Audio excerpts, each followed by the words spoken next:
Let's take it from the top. Why don't you give me some thoughts on this first episode that we just watched? I thought it was really good. It was better than any of all the other spin-offs that they've done.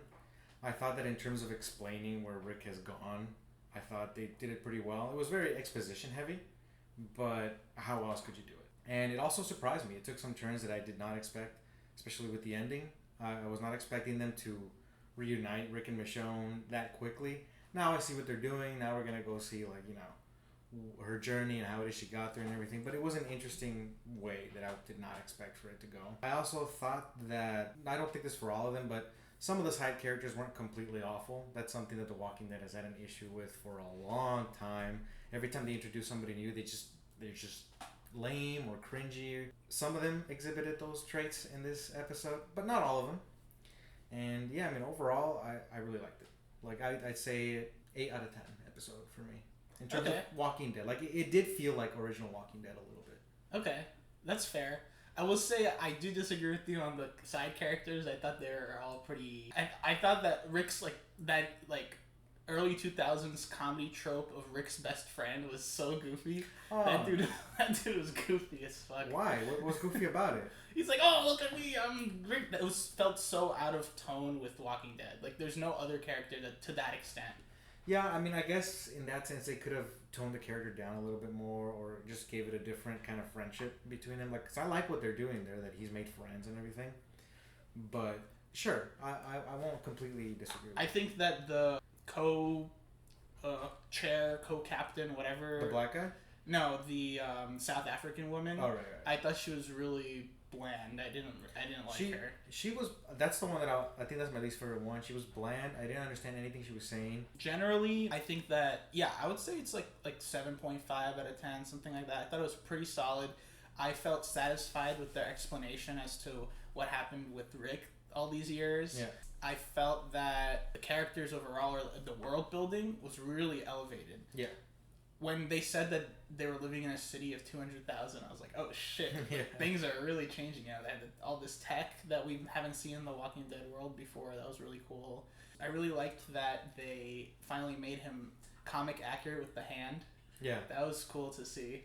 Yeah, I like that too. I thought it was really quick. Making up for lost time. Sure, they started the episode that way, obviously, to set the stakes and everything, and because the first question people have is like, I mean, if Rick's been captured, did he really try to escape? And it's like, yeah, he literally cut his own hand trying to escape. And I get that, but it did feel a little bit sudden. Like, it just kind of like, okay, like, we're just there already. He's gone. The hand is gone. Like, there was no build up to it or anything like that. It's just gone. And it's interesting that they decided to do that because Robert Kirkman, the writer of the comics, said that cutting off Rick's hand is one of the biggest mistakes he made, right, in the comic. And he said that because it really limited what that character could do afterwards in terms of just anything. Because now he had to take into consideration that he was handicapped.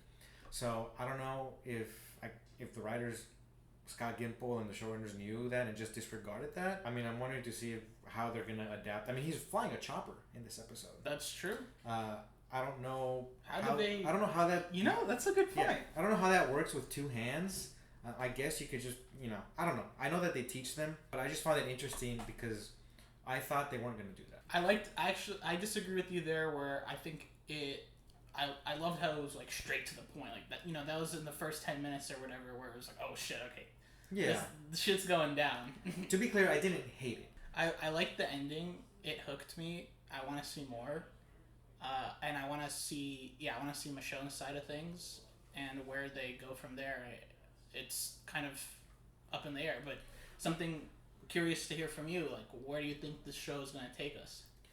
Well, obviously, I mentioned that I think we're the next episode and the episode after that, maybe even we're going to see Michonne's journey and how she got to that point. But I also think that they're going to start, I think they're going to be cutting back and forth. I think they're going to be cutting back and forth from Michonne's journey and then showing what's happening in the now, like past and present. Another option too is I think that they just get through the Michonne stuff and then catches up to what's happening now, like maybe in episode 4 or 5, because it's only 6 episodes. That's what they did with this episode, though. It was the past until the very end of the episode. Right, but we, as the audience, did not know that Michonne and Rick are going to reunite like that. Now we do. So them going all the way to the back to show Michonne's journey, it's like I kind of care to know how she found him, but also like I want to see this story that they set up now. What are Rick and Michonne gonna do next? I hope that Michonne's journey is not the next fucking 5 episodes. No, it won't. You never know. No, They've done some shady shit. What they'll do is the next episode will be about how Michonne got to that point. I don't think we're gonna see too much past that. And then the following 4 episodes will be about what Rick and Michonne do together. So you think episode 2 is going to be completely cover the bases? Pretty much, yeah. Okay. Yeah. That's a possibility too. It's just The Walking Dead has a tendency to drag out storylines. But when you have 6 episodes, there's no room to drag. You'd be surprised if you saw some of the other spin-offs that also only have 6 episodes. So what do you think Rick and Michonne are going to do? Honestly, I have no fucking idea. Because this isn't part of the comics anymore. This is something completely separate. I mean, it would make sense for Michonne to just take Rick and for them to go back to the like New Alexandria and all that stuff. But like in terms of that, doesn't make sense for the show, right? Also, Rick is like done. He gave up on finding Michonne and he kind of moved on. So I think there's going to be some conflict there where. Really?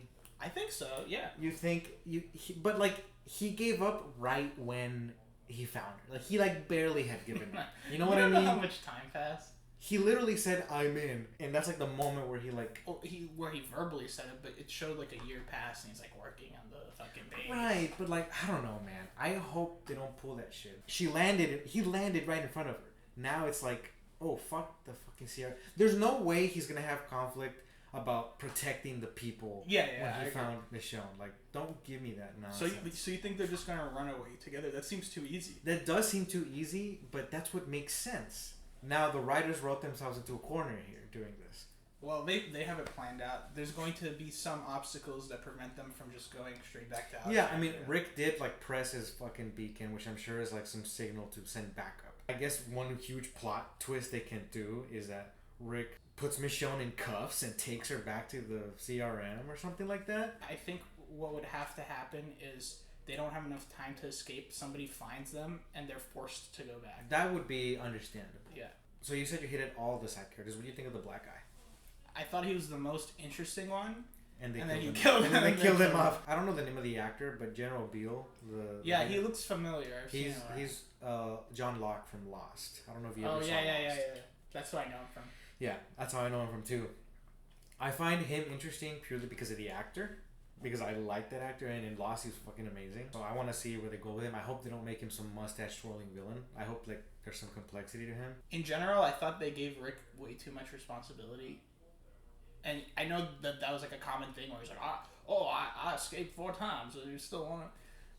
But it's like, I'm not going to let you drive a helicopter when I know what you've done. You're right, but also, you know, they were talking about how he's the only one that's tried to escape that many fucking. I think he's the only one that's ever tried to escape, right? Is that what they said? Well, the other woman, that's why they're paired together, was that she also tried to escape once. Yeah, so he's the only one that's tried to escape this many times.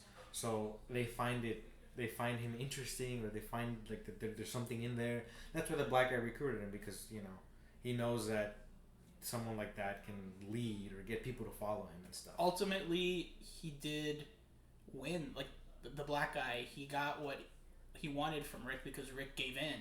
What'd you think of this is a minor thing, but what'd you think of the intro, the title sequence? The only thing that they could have done to make it good was what House of the Dragon did, which was literally just copy it. Yeah, which is kind of what they should have done, honestly. This is kind of like The Walking Dead's House of the Dragon, if you think about it. There's too many shows now. Are you gonna keep watching The Ones Who Live? Yes, I liked the first episode. I was intrigued, and I want to see where the story goes. Okay. Again, this all goes back to, for me, it's Rick's story. I want to see where Rick's story takes it. What if where it ends? What if the quality dips a little bit in the next few episodes? Will you still keep watching? I will stick around as long as Rick is involved. Okay. Yeah, well, you know my answer already. I'm gonna watch it until I die. Yeah. I used to always joke in high school, like I could never commit suicide because I need to know how The Walking Dead ends. And you still can't. You need to know what happens to Rick. I was mostly talking about the comics, but I would love to hear other people's thoughts on who they think is right and who, if people are even watching this freaking franchise still, or if we're the only ones. There's about 1 million people tuning in each week. Okay. In terms of like the viewers for all the spin-offs, it's been about 1 million. Far from the 17.5 million that watch, but still, people are gonna agree with you. Like, I'm in the Walking Dead community. Most people agree with you. Well, there you go. There you have it. Well, here's to things getting better. We at the end of the day, we both want the show to be succeed. at its highest point. Yes, but some of us are just more stubborn. The than past others. is in the past. You can relive the past. No, you can't. Can't repeat the past. No. Why, of course you can. My hope is that the show ends as soon as possible because they can just put as much good shit together in a couple of seasons and just wrap it up, put a nice little bow on it, even though they should have done that years and years ago, and just This call is what it a we day. have. This is what we have. We have to accept Just what we call have. it a day. Yeah. Well, Cheers.